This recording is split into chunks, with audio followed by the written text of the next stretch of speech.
نبی کریم صلی اللہ علیہ وآلہ وسلم پر وحی کا ابتدائی دور اچھے اور سچے پاکیزہ خوابوں سے شروع ہوا۔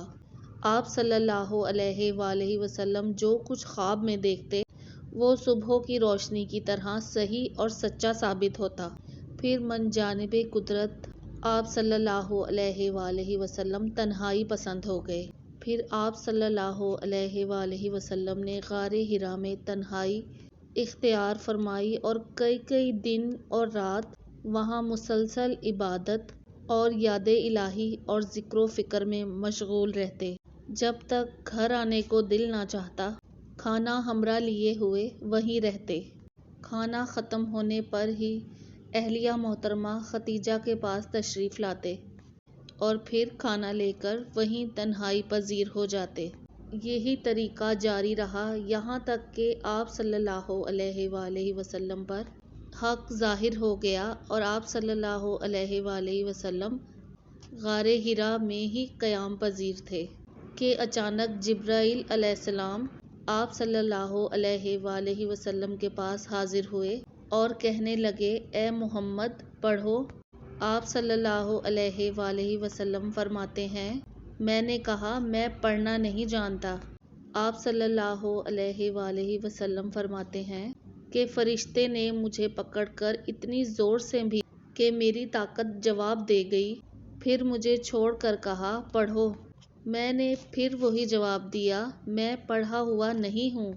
اس فرشتے نے پھر مجھ کو نہایت زور سے بھینچا کہ مجھ کو سخت تکلیف محسوس ہوئی۔ پھر اس نے کہا پڑھو۔ میں نے اسے کہا میں پڑھا ہوا نہیں ہوں۔ فرشتے نے تیسری بار مجھ کو پکڑا اور تیسری مرتبہ پھر مجھ کو بھینچا، پھر مجھے چھوڑ دیا اور کہنے لگا پڑھو۔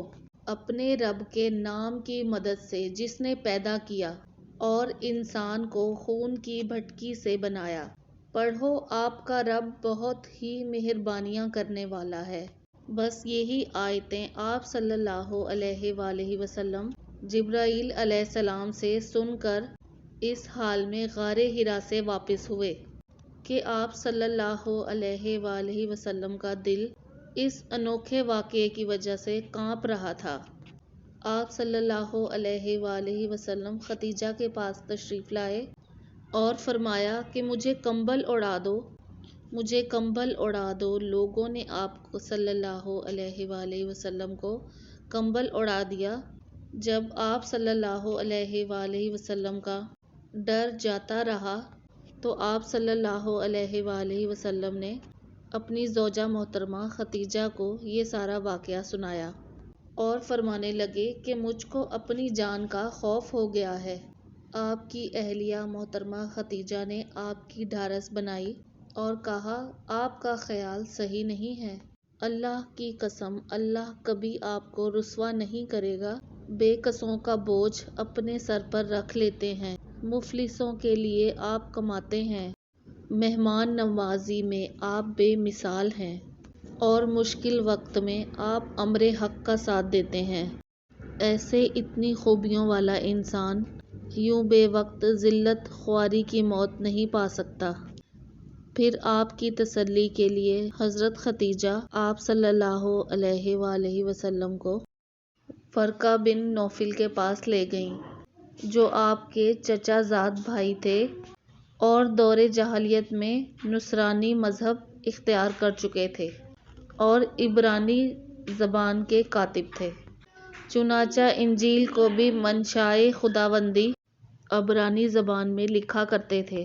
آپ صلی اللہ علیہ وآلہ وسلم کی بات سن کر انہوں نے فرمایا کہ کاش میں جوان ہوتا اور آپ کی مدد فرماتا، مگر کچھ دنوں کے بعد وہ فوت ہو گئے۔ وحی بھی کچھ دنوں کے لیے موقوف ہو گئی۔